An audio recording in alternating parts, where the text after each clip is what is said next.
Now for some more brush building techniques, let's go ahead and look at some that have already been made. So if I hit B, I, insert multi-mesh Boolean, you're going to see this is a brush that Joseph Druss made.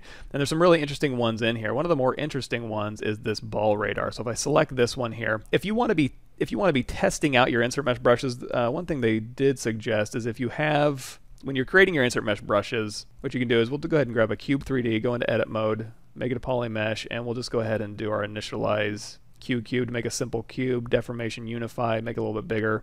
Go into geometry, dynamic subdiv, cube grid up, change that coverage, and we'll just kind of bevel this cube out just to get a nice dynamically subdivided cube.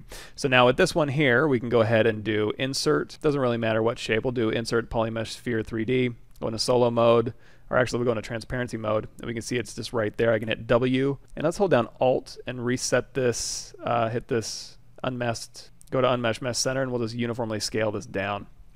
So I want this sitting in the middle of my object here, and I'm going to make this subtractive.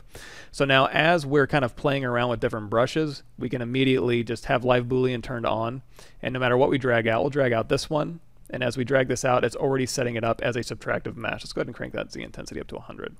There we go. So that's already inserting subtractive here. We can grab this ball radar, and we can insert this. Now this is an interesting one because it is modeled out, and it's in a recessed area here, so let's figure out how to make this.